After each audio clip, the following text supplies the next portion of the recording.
కాబట్టి మహారాష్ట్ర ప్రభుత్వం మీకు సంపూర్ణంగా సహకరించి ప్రాణహిత చెవెళ్ల ప్రాజెక్టును పూర్తి చేయడానికి మేము ముందుంటాము. కాబట్టి మా మోడీ గారిని మా బీజేపీని చూసి ఓటేయండి అని ఫడ్నవీస్ గారు ఏమైనా మాట ఇస్తారేమో అని చూసిన. ఆయన ఇవ్వకపోను.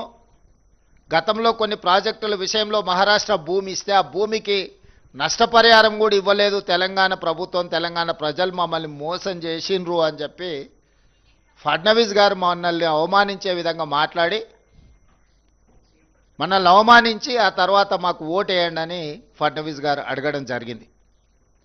అదేవిధంగా రెండోసారి బాధ్యత వహించిన కేంద్ర మంత్రిగా ఉన్న కిషన్ రెడ్డి గారు, రెండోసారి పార్లమెంట్ సభ్యుడిగా కేంద్ర మంత్రిగా పనిచేస్తున్న బండి సంజయ్ గారు గ్రేటర్ హైదరాబాద్ ఎన్నికల సందర్భంగా ఆనాడు వరదలలో హైదరాబాద్ మునిగి ఈ ప్రాంతంలో కార్లు, ఆటోలు, సైకిల్ మోటార్లు, పేదవాళ్ళ ఇళ్లల్లో ఉండే టీవీలు, ఫ్రిడ్జులు, నిత్యావసర వస్తువులన్నీ కూడా ఆనాడు నీట మునిగినాయి.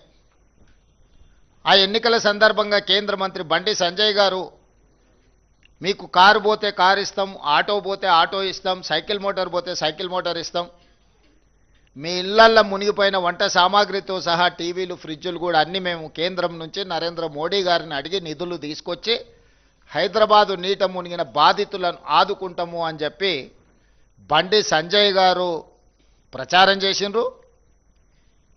ఈ ప్రాంత పార్లమెంట్ సభ్యుడు కేంద్ర మంత్రి కిషన్ రెడ్డి గారు వాటిని ఆమోదించారు. ఈనాటి వరకు వీటి ఊసే ఎత్తలేదు. ఆనాడు ముంపుకు కారణమైన మూసీ ప్రక్షాళన కోసం వాళ్ళ ఎన్నికల మేనిఫెస్టోలో 10,000 కోట్ల రూపాయలు కేంద్ర ప్రభుత్వం నుంచి తెచ్చి మూసీని పునరుద్ధరిస్తాం, మూసీని ప్రక్షాళన చేస్తామనే హామీ కూడా గ్రేటర్ హైదరాబాద్ మున్సిపల్ ఎన్నికల సందర్భంగా భారతీయ జనతా పార్టీ ఇక్కడి ఓటర్లకు మాట ఇవ్వడం జరిగింది. ఆ మాట నమ్మి దాదాపుగా 150 కార్పొరేటర్లు హైదరాబాద్లో ఉంటే భారతీయ జనతా పార్టీకి దాదాపుగా 50 మంది కార్పొరేటర్లను 1/3 ఓటర్లు భారతీయ జనతా పార్టీకి ఓటేయడం జరిగింది. ఆనాటి నుంచి ఈనాటి వరకు బండి సంజయ్ గారు ఇచ్చిన బండి పోతే బండి, ఆటో పోతే ఆటో, లేకపోతే సైకిల్ మోటార్ పోతే సైకిల్ మోటారు ఇస్తా అని చెప్పి ఎన్నికల తర్వాత అడిగితే మీకు అందరికీ ఇన్సూరెన్స్ ఉంది కదా, ఇన్సూరెన్స్ ద్వారా మీకు ఇవన్నీ వస్తాయని ఆయన ఉచిత సలహా ఇచ్చిండ్రు. ఒక సామెత ఉన్నది, సత్రం భోజనానికి నెల్లూరి పెద్దారెడ్డి గారు రికమెండేషన్ లెటర్ ఇచ్చిండంట. సత్రంలో పెట్టేదే ఉచిత భోజనం. వాళ్ళు భోజనం పెట్టే సమయంలో ఎవరు వచ్చినా కూడా వాళ్ళకు ఉచితంగా పెడతారు. దానికి నెల్లూరు పెద్దారెడ్డి పెద్ద ఎత్తున రికమెండేషన్ లెటర్ రాసి దాన్ని మొత్తం ఫ్రేమ్ కట్టించి పంపించాల్సిన అవసరం లేదు. ఇన్సూరెన్స్ ద్వారా ఇన్సూరెన్స్ ఉంటే ఆ ఇన్సూరెన్స్ పొందడం ఎలా, ఇన్సూరెన్స్ చేసుకున్న వాళ్ళకి తెలియదా? దానికి బండి సంజయ్ గారి రికమెండేషన్ ఎందుకు? ఈనాడు కూడా కిషన్ రెడ్డి గారు, బండి సంజయ్ గారు, భారతీయ జనతా పార్టీ జాతీయ అధ్యక్షుడు, పక్క రాష్ట్ర ముఖ్యమంత్రి ఫడ్నవీస్ గారు, బీజేపీ అధ్యక్షుడు రామచంద్రరావు గారు 3 సార్లు ప్రధానమంత్రిగా 12 సంవత్సరాల నుంచి కేంద్రంలో అధికారంలో ఉన్న బీజేపీ ఈరోజు మున్సిపల్లో ఓటు వేస్తే కేంద్రం నుంచి నిధులు తెచ్చి మేము అభివృద్ధి చేస్తామని మాట ఇస్తున్నారు. ఇది నమ్మశక్యమైన మాటనేనా? మిమ్మల్ని నమ్మొచ్చా? 12 సంవత్సరాల మీ గత చరిత్రను చూసిన తర్వాత తెలంగాణ సమాజం ఇంకా మిమ్మల్ని నమ్మి మోసపోవాలని, నమ్మించి మోసం చేయాలని ఈరోజు మీరు ఓటర్లను ఓట్లు అడుగుతున్నారు అని అంటే ఇది తెలంగాణ ఓటర్లను, తెలంగాణ ప్రజలను అవమానించినట్టు కాదా? అదేవిధంగా పదే పదే సందర్భం వచ్చినప్పుడు మేము ఇన్ని లక్షల కోట్లు, అన్ని లక్షల కోట్లు తెలంగాణ రాష్ట్రానికి ఇచ్చినాము, ఇవన్నీ నిధులు తెచ్చినామని చెప్పి కేంద్రం నుంచి మంత్రులు ప్రహ్లాద్ జోషి గారు వచ్చి మన 20 లక్షల కోట్లు మీకు ఇచ్చినామనేదో ప్రకటన చేసిండు. ఇంకొక మంత్రి వచ్చి 6-7 లక్షలు అన్నారు. ఏ మంత్రి వచ్చినా లక్షల కోట్ల రూపాయల ముచ్చటనే చెప్తున్నారు. దీనికి ఏంది అని అంటే నేను మా చీఫ్ సెక్రటరీ గారిని, ఫైనాన్స్ సెక్రటరీ గారిని అడిగినా, నిజంగా ఈ నిధులు వచ్చినాయా, వస్తే ఎక్కడున్నాయి, ఎక్కడ దాచిపెట్టారు, మరి అందులోకి వెళ్ళి ఆ ఖజానాలో నుంచి కొంతైనా తీసుకొని ఇప్పుడున్న సమస్యల్ని మరి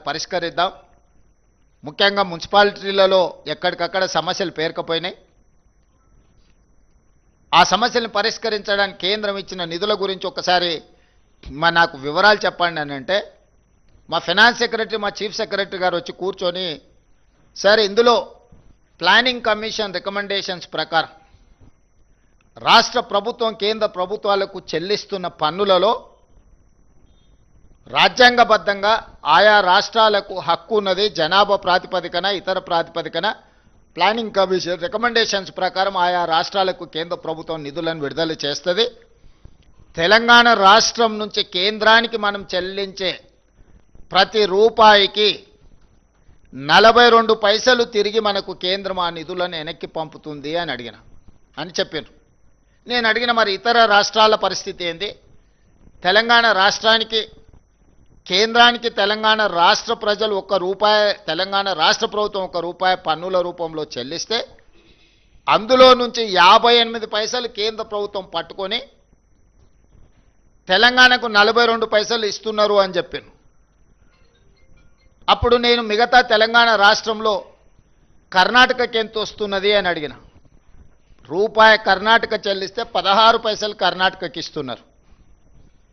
తమిళనాడుకి ఎంత ఇస్తున్నారు అని అంటే ₹1 చెల్లిస్తే తమిళనాడుకి 26 పైసలు ఇస్తున్నారు.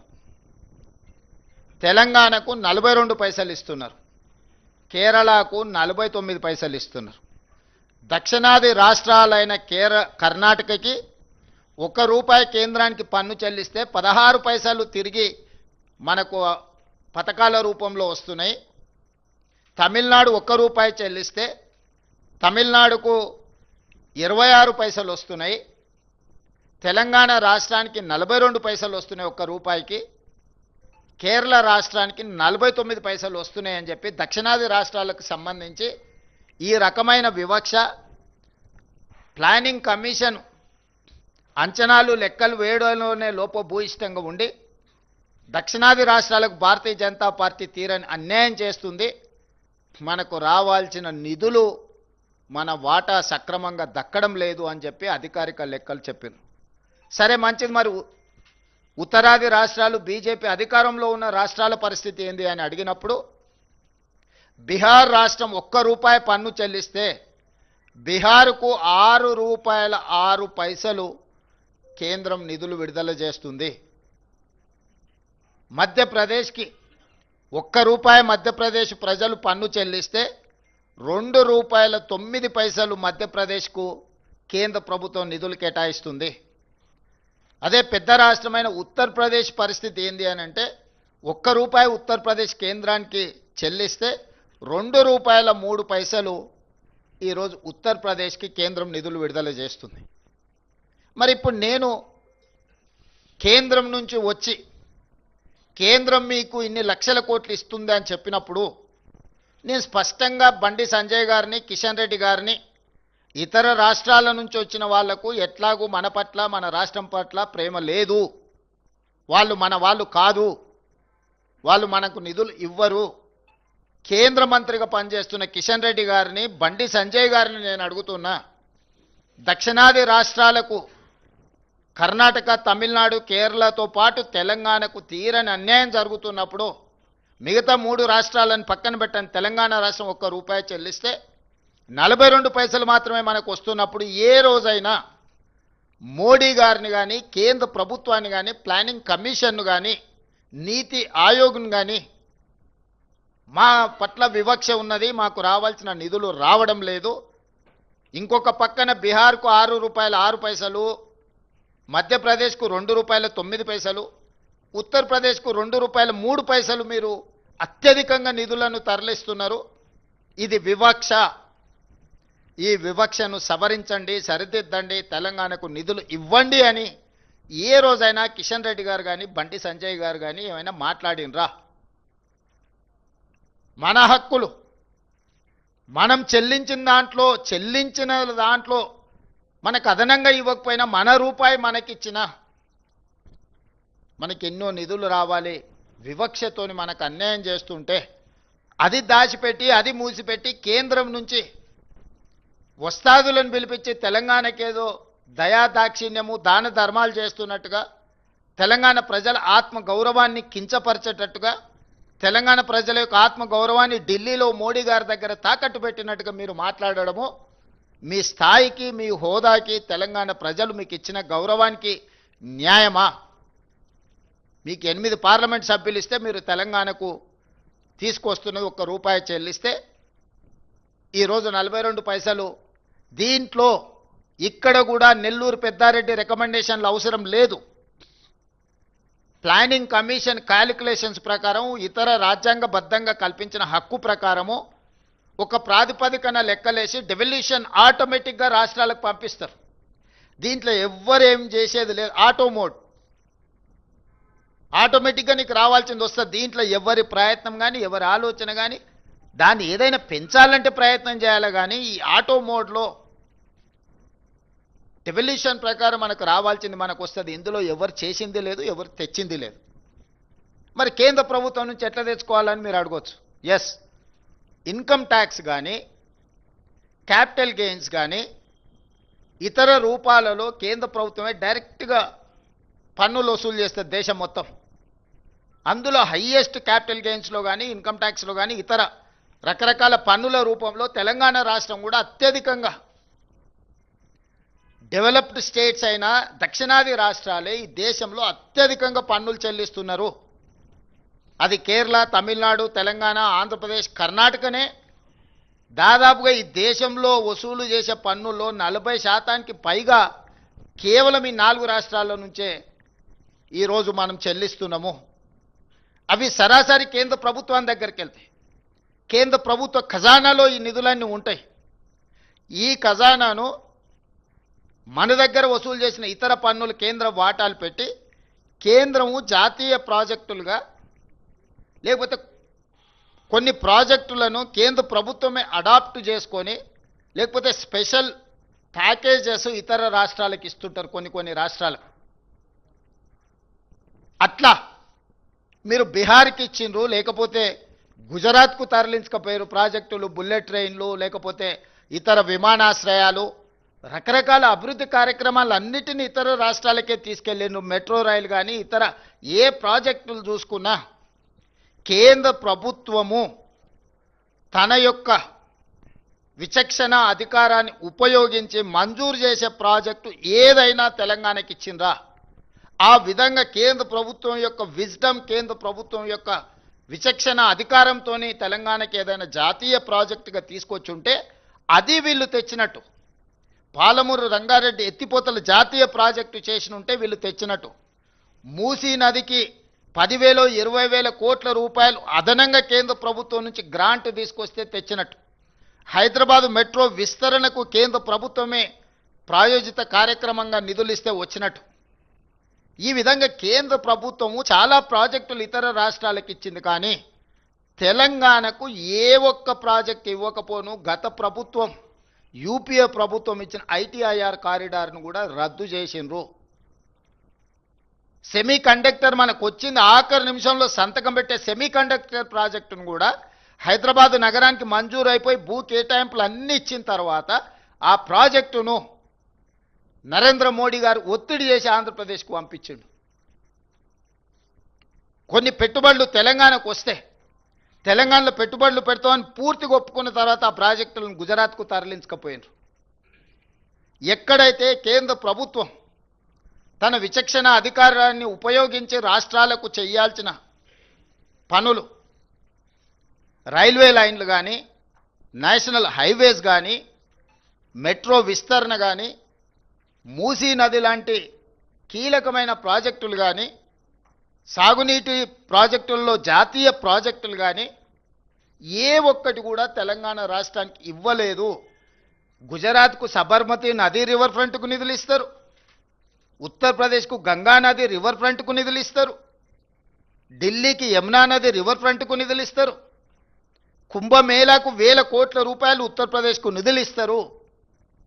తెలంగాణలో జరుగుతున్న గోదావరి పుష్కరాలు కానీ, సమ్మక్క సారలమ్మ జాతర కానీ, కృష్ణా పుష్కరాలకు కానీ ఏ కార్యక్రమాలకు కూడా దేవుడిని నమ్మినము, దేవుడిని మేము అత్యంత ప్రాధాన్యత ఇస్తామంటే భద్రాచలంలో రాముడికి మందిరం లేదా? సమ్మక్క సారలమ్మ గిరిజనుల దేవతలు లేరా? బాసర మందిరం లేదా? వేములవాడ రాజన్న మందిరం లేదా? వీటికి ఏమైనా ప్రత్యేకంగా కిషన్ రెడ్డి గారు, బండి సంజయ్ గారు మీరు ప్రాతినిధ్యం వహిస్తున్న ప్రాంతాలలో ఒక్క రూపాయి అయినా కేంద్రం నుంచి నరేంద్ర మోడీ గారు ఒక ప్రత్యేకమైన ప్యాకేజ్ మనకిచ్చిండు, ఈ 12 సంవత్సరాలలో ఈ నిధులు తెచ్చినామని ఏదైనా చెప్పగలరా? విపత్తులు వచ్చినప్పుడు, వరదలు వచ్చి మనం కొట్టుకపోతే 10,000 కోట్ల రూపాయల నష్టం జరిగితే 10 సార్లు పోయి కలిసి వచ్చిన. ఎవరు ఎన్నెన్నా, ఎవరు ఎన్ని తిచ్చినా, రేవంత్ రెడ్డి మోడీకి అమ్ముడు పోయిండన్న ఆరోపణలు చేసినా కూడా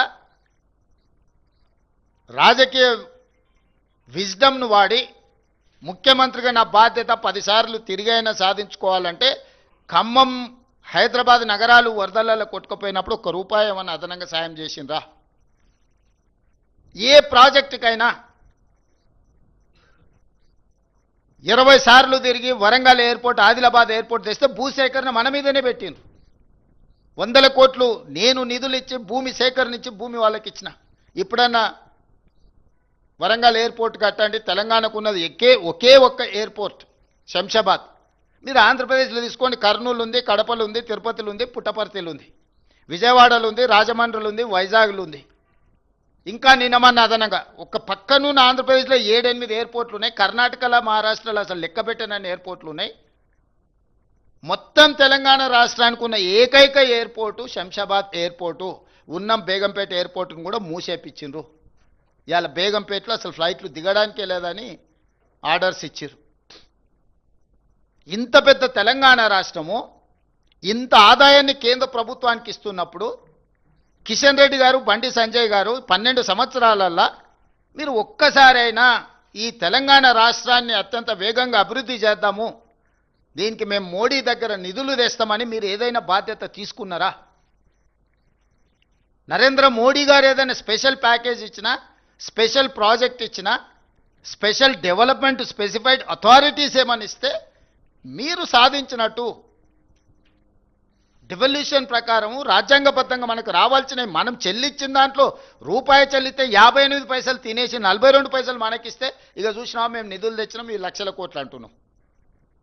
నువ్వు ఎంత చెప్తే అందులో 58% వాళ్ళ దగ్గర ఉండిపోయి 42% నువ్వు చెప్పే లెక్క. నా రూపాయలో నువ్వు 42 పైసలు నాకు ఇస్తున్నావు, నాకు అదనంగా నువ్వు ఇచ్చింది ఏంది? నీ నాయకులు ఎంతమంది వస్తురు? ఈ రోజు వరకు మీరిద్దరే కదా ఉన్నది, మోడీ కదా ఉన్నది. ఇన్ని రోజులు ఇదే కిషన్ రెడ్డి, ఇదే బండి సంజయ్, ఇదే ధర్మపురి అరవింద్ గారు, వీళ్ళే కదా ఎంపీలు కేంద్రంలో ఉన్నది అధికారము. ఏమైనా తెచ్చిందా?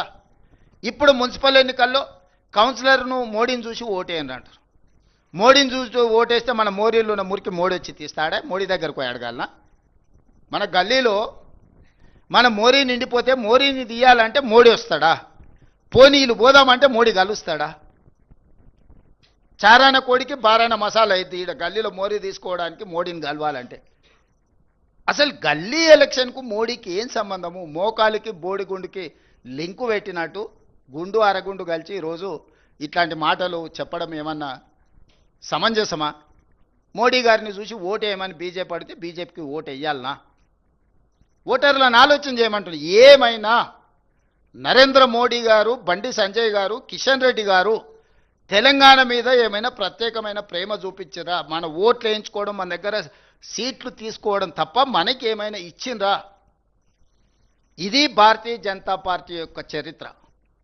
దీన్ని విశ్లేషించి వీళ్ళకి ఒక్కటి వీళ్ళ దేవుడు అసదుద్దీన్ ఓవైసీ. ఉత్తగా రాముడి పేరు చెప్తారు కానీ రోజు దండం పెట్టుకునేది అసదుద్దీన్ ఓవైసీకే. వీళ్ళ లైఫ్ లైన్ అంటారు కదా, వీళ్ళ లైఫ్ లైనే అసదుద్దీన్ ఓవైసీ. ఆయన పేరు లేకుండా, ఆయన జపం లేకుండా రాముడి పేరు ఎన్నిసార్లు వీళ్ళు తలుచుకున్నారో, అసదుద్దీన్ ఓవైసీ పేరు ఎన్నిసార్లు తలుచుకున్నారో చూడండి. ప్రతిసారి అసదుద్దీన్ ఓవైసీని అల్లావుద్దీన్ అద్భుత దీపంగా మార్చుకొని ఓట్లు అడుగుతారు. మరి అన్ని మీ ప్రభుత్వాలే ఉన్నాయి కదా. అసదుద్దీన్ ఓవైసీ ఇంత దుర్మార్గుడు అయినప్పుడు మీరు ఎందుకు అతన్ని నియంత్రించలేకపోతున్నారు? ప్రజాస్వామ్యంలో ఏఐఎంఐఎం కూడా ఒక రాజకీయ పార్టీ ఎన్నికల్లో పోటీ చేస్తున్నారు. గెలిచిన దగ్గర వాళ్ళు గెలిచినరు, ఓడిన దగ్గర ఓడినరు. వాళ్ళు గుజరాత్లో పోటీ చేసిరు, ఉత్తరప్రదేశ్లో పోటీ చేసిరు, బీహార్లో పోటీ చేసిరు, మన వెస్ట్ బెంగాల్లో కూడా పోటీ చేసి 5 సీట్లు గెలిచారు. వాళ్ళు కూడా ఒక రాజకీయ సంస్థ, ఒక రాజకీయ పార్టీ. కానీ వాళ్ళని భూతంగా చూపించి ఇంకెంతకాలం మీరు ఓట్లు అడుగుతారు?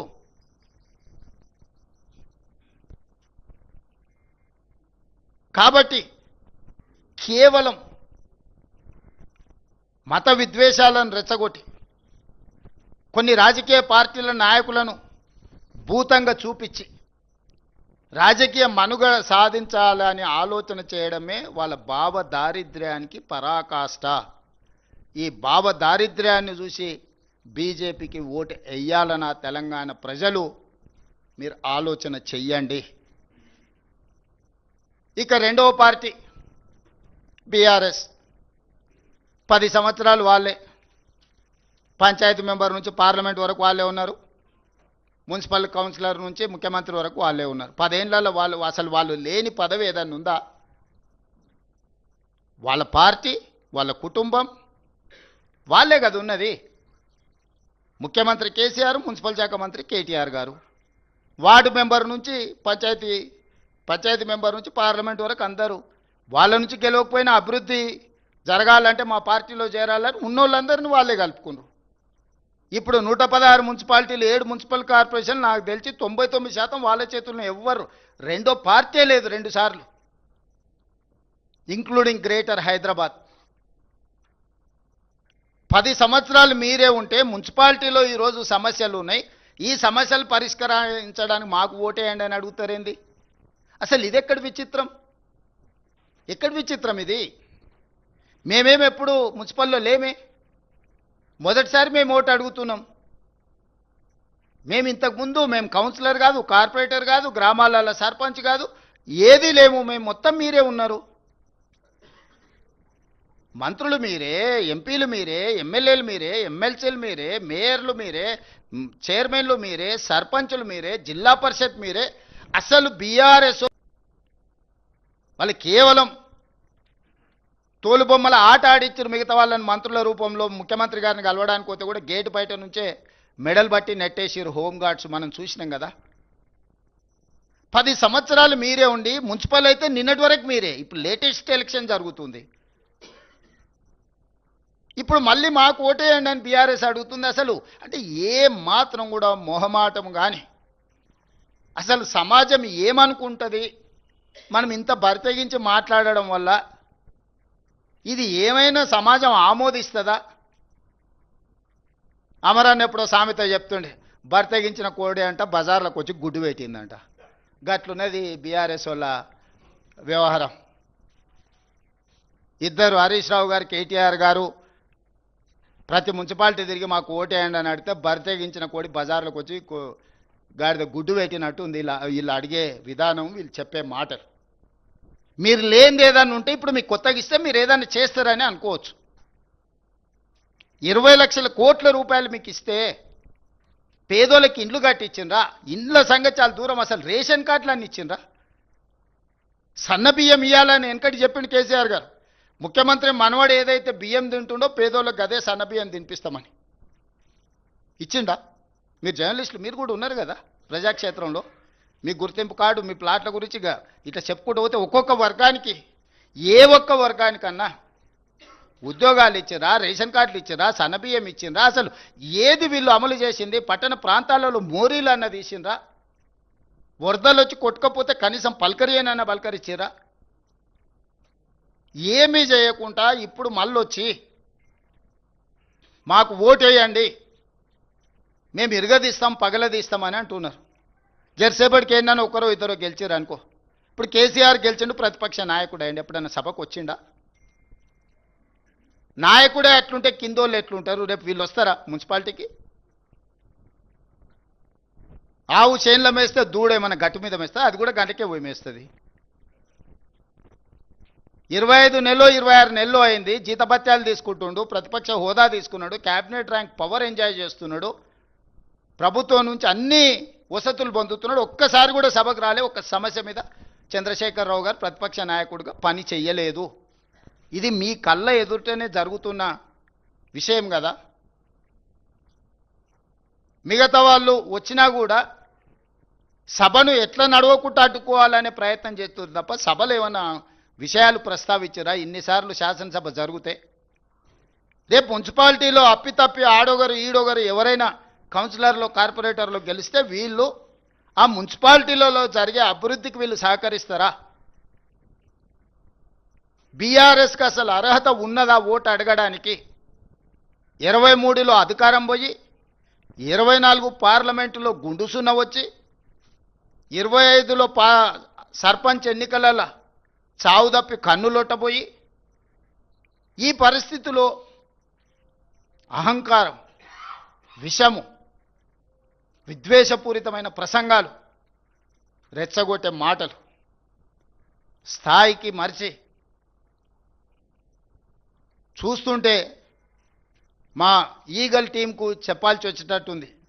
నార్కోటిక్ ఎనాలిసిస్ ఏదన్నా గంజాయి కానీ కొకేన్ కానీ హెరాయిన్ కానీ ఏమైనా కొట్టి మాట్లాడుతున్నారా వీళ్ళ మాటలు చూస్తుంటే అని. ఎందుకంటే హోష్లో లేకుండా ఉన్నోడు అట్లాంటి మాటలు మాట్లాడతాడు. హోష్లో ఉన్నోడు, ఈ సమాజం పట్ల బాధ్యత ఉన్నోడు, పెద్ద పెద్ద చదువులు చదువుకున్నా అనుకునేటోడు మాట్లాడే మాటలేనా? ఇలాంటి వాళ్ళకి ఈరోజు ఓటేయమని అడిగితే వాళ్ళు అడుగుతారు. ఎందుకంటే వాళ్ళకి దోపిడీ అలవాటు పడ్డది. ఏ రూపాయి కూడా ఇసుక వదలే, గాలి వదలే, నీరు వదలే, ఇండ్లు వదలే, ఏది వదలే. లాస్ట్కు భార్యాభర్తలు మాట్లాడుకునే టెలిఫోన్ సంభాషణలు కూడా వదలలే వాళ్ళ పైశాచిక ఆనందానికి. ఇదొక మానసిక రోగం, జబ్బు. ఇప్పుడు వీళ్ళు వచ్చి ప్రతిపక్షాలను, జడ్జులను, జర్నలిస్టులను, సినిమా తారల్ని, భార్యాభర్తల్ని ఎవరిని వదిలేలే వీళ్ళ పైశాచిక ఆనందంగాని. ఒక మానసిక రోగంతో, ఒక ఉన్మాదంతో టెలిఫోన్ ట్యాపింగ్ను అడ్డం పెట్టుకొని వ్యాపారస్తుల ఫోన్లు ట్యాపింగ్ చేసి వాళ్ళని బెదిరించి 100 కోట్ల రూపాయల ఎలక్టోరల్ బాండ్స్, 100 ఎకరాల భూములు రాయించుకున్నారని విచారణల విస్తుపోయే విషయాలు బయటకు వచ్చినాయి. అసలు ఈ చేసిన తప్పిదాలకు పోలీసు అధికారులు నేరగాళ్ళను పట్టుకొచ్చినప్పుడు సిగ్గయ్య ఆ నేరగాళ్ళు ముఖానికి నల్ల ముసుగేసుకొని వస్తారు, కండ్లకు మాత్రం ఇట్లా బొక్కలు పెట్టి. అది పోలీసులు వేయరు, వాళ్ళే వేసుకుంటారు. ముఖాన్ని సమాజానికి చూపించక రేపు మళ్ళీ బజార్లో పోయినప్పుడు ప్రజలు చీదరిస్తారు, చీకొడతారు అని చెప్పి ముసుగు తోడుకొని వస్తారు. విచారణకు పిలిచినప్పుడు అట్లా ముసుగు తోడుకొని పోకుండా ఏదో పెద్ద యుద్ధం చేసి దేశాన్ని గెలిచినట్టు చేతులు ఊపుకుంటా. అసలు ఎంత బరితెగింపు మాటలు, చేతలు, వికారపు ఆలోచనలు. వీళ్లకు మళ్ళీ మున్సిపాలిటీలో 3వసారి కూడా మోసం చేస్తామని బయలుదేరిండ్రు వీళ్ళు. ఇక బీజేపీ, బీఆర్ఎస్ రెండింటిని కలిపి చూద్దాం ఒకసారి. పోనీ రెండు ఇద్దరు కలిసేమన్నా ఎలగబెట్టిరా అంటే 2014 నుంచి 2021 వరకు బీజేపీకి రాజ్యసభలో మెజారిటీ లేదు. ఏ బిల్లు వచ్చినా రాజ్యసభలో ఓటు వస్తే జోగిన్పల్లి సంతోష్రావు గారు స్పెషల్ ఫ్లైట్లో పోయి రైతు వ్యతిరేక నల్ల చట్టాలు తీసుకొచ్చినప్పుడు ఓటేసింది. ప్రతి నిమిషం రాజ్యసభలో పహారా ఏసీ బీజేపీని కాపాడిన వీళ్ళిద్దరూ దాదాపుగా 2022 వరకు పూర్తిగా మమేకమైపోయి, మనం సినిమాలలో చూస్తుంటాం, పున్నమినాగ సినిమాలు నాగుపాము పెంజరలు అన్ని అల్లిబిల్లు వేసుకొని నాగిన్ డ్యాన్స్ చేస్తుంటాయి. ఆ లెవెల్లో బీజేపీ, బీఆర్ఎస్ వాళ్ళు అసలు విడదీయరానంత ఎవరన్నా ఆ విషయాన్ని చూసినా ప్రస్తావించిన బుస కొట్టేది. అసలు మా అనుబంధం మీద మీకెందుకింత అని. ఏ విషయంలో రైతు వ్యతిరేక నల్ల చట్టాలు తెచ్చినప్పుడు కానీ, నోట్ల రద్దు చేసినప్పుడు అసెంబ్లీ పెట్టి అభినందించాడు, జీఎస్టీ తెచ్చినప్పుడు ఆదివారం పూట అభినందించాడు. ఏ చట్టం నరేంద్ర మోడీ గారు తీసుకొచ్చిన ప్రజలకు వ్యతిరేకంగా నోట్ల రద్దునైతే అద్భుతమైన అసెంబ్లీలోనే వారు కీర్తించారు. జీఎస్టీ చట్టం, రైతు వ్యతిరేక నల్ల చట్టాలు, 3 తలాక్, 370 ఆర్టికల్ రద్దు, ఇట్లా ఏది చూసినా రాజ్యసభలో 100% బీఆర్ఎస్ వాళ్ళు బీజేపీకి, మోడీ గారికి అనుకూలంగా. గజ్వేల్లో మిషన్ భగీరథ ప్రారంభోత్సవానికి వస్తే హమే కుచ్ నహీ చాహియే తేరా ప్యార్ బస్ అని ఆయన ప్రేమ ఉంటే అందులో అమరత్వం పొందుతా అని చెప్పి నరేంద్ర మోడీ గారి ప్రేమలో చంద్రశేఖరరావు గారు అమరత్వం పొందుతా, నాకు అంతకు మించి ఇంకేం అవసరం లేదు ఈ జన్మకని యుగల గీతం పాడుకున్నది మోడీ గారు కేసీ గారు కాదా? మీరు అందరు చూడలేదా? మరి మీరంత పెనవేసుకున్న బంధము, పేగు బంధం ఉన్న తెలంగాణకి ఏమైనా నిధులు తేవడానికి వాడినరా? ఈ రోజు కూడా మేము ఇచ్చిన కాళేశ్వరం ఏటీఎంగా మార్చుకున్నారు, 1000 కోట్ల రూపాయల అవినీతి జరిగిందని మోడీ గారి నుంచి అమిత్ షా వరకు చెప్పిండ్రు. కిషన్ రెడ్డి గారైతే ఒక అడుగు ముందుకేసి అసలు కాళేశ్వరం కేసు సిబిఐకి అండి 48 గంటలలో వాళ్ళని అరెస్ట్ చేసి లోపల పెడతా, నీతో చేతనైతలేదా రేవంత్ రెడ్డి గారు అన్నారు. ఓయబ్బ కిషన్ రెడ్డి పైల్వాన్ బయలుదేరండి, ఏదో అయ్యేటట్టు ఉంది, 6 ప్యాక్ ఉన్నది సార్, మొత్తం ఒక గుద్దుకే ఖతం చేసేటట్టు అని చెప్పి, ఓకే సార్ మంచిది నువ్వు బలవంతుడి కానీ అని ఇచ్చిన 6 నెలలు అయింది. ఎక్కడుందే ఫార్ములా? ఈ రేస్ ఈడీ దగ్గర ఉంది, ఎక్కడుందే? ఎందుకు ఈడీ వాళ్ళు కేటీఆర్ని అరెస్ట్ చేస్తలేరు? ఎందుకు హరీష్ని కేసీఆర్ని సిబిఐ విచారణ కన్నా పిలుస్తలేదు?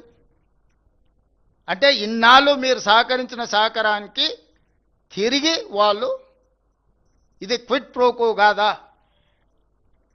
మీ ఒప్పందం అనుబంధం ఒక్కటి కాదా?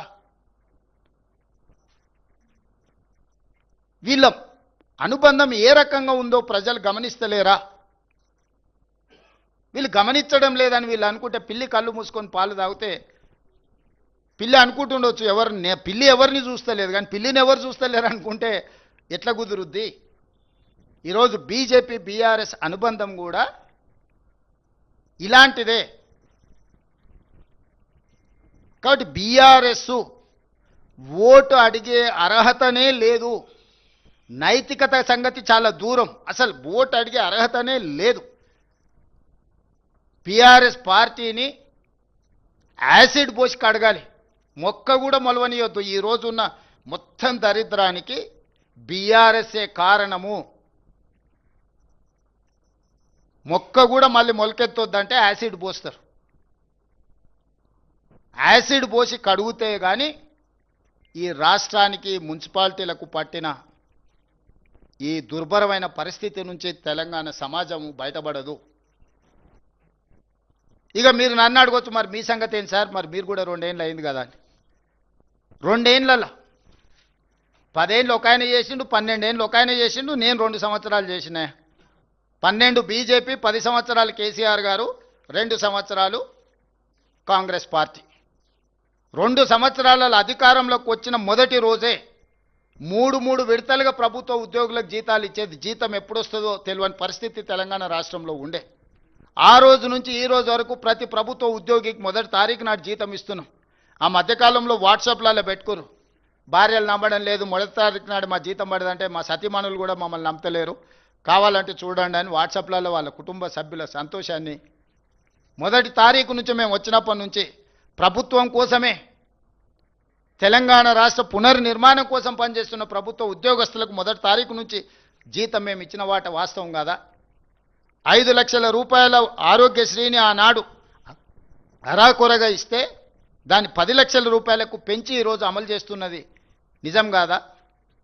ఆడబిడ్డలకు ఆర్టీసీలో ఉచిత ప్రయాణం అంటే ఆనాటి నుంచి ఈనాటి వరకు డిసెంబర్ 7 నాడు మేము అధికారం 23 నాడు చేపడితే డిసెంబర్ 9, 20, 23 నాడు బస్సు ప్రయాణం మొదలు పెడితే ఈ రోజు వరకు ఏ ఒక్క ఆడబిడ్డ కూడా అనా పైసా బస్సులో చెల్లించలే. ఆర్టీసీ నష్టాలలో ఉండి కార్మికులు ఆత్మహత్యలు చేసుకుంటుంటే ఈ 2 సంవత్సరాలల్లో రాష్ట్ర ప్రభుత్వం 9,000 కోట్ల రూపాయలు ఆర్టీసీకి చెల్లించి ఈరోజు లాభాల బాటలో ఆర్టీసీ కార్పొరేషన్ని కాపాడినము. 50,000 ఆర్టీసీ కార్మికులు ఈరోజు నిద్రపోగలుగుతున్నారు, కుటుంబ సభ్యులతో కనీసం గడపగలుగుతున్నారు. 10 ఏళ్ళు రేషన్ కార్డు ఇవ్వలే. రేషన్ కార్డు ఏంది, దాని గుర్తింపు విలువైందా? చంద్రశేఖరరావు గారు రేషన్ కార్డు ఇద్దామన్న ఆలోచన కూడా చేయలేదు. మేము వచ్చినాక లక్షలాది రేషన్ కార్డులు ఇచ్చి ఆనాడు దొడ్డు బియ్యం పెడితే బర్రెలకు దాన పెట్టేది. 3,17,00,000 మందికి ఈరోజు తెలంగాణ రాష్ట్రంలో 3,78,00,000 జనాభా ఉంటే అందులో 3,17,00,000 మందికి ఈరోజు సన్న బియ్యము 6 కిలోలు ప్రతి వాడికి ఈరోజు ఆకలి తీరుస్తుంది.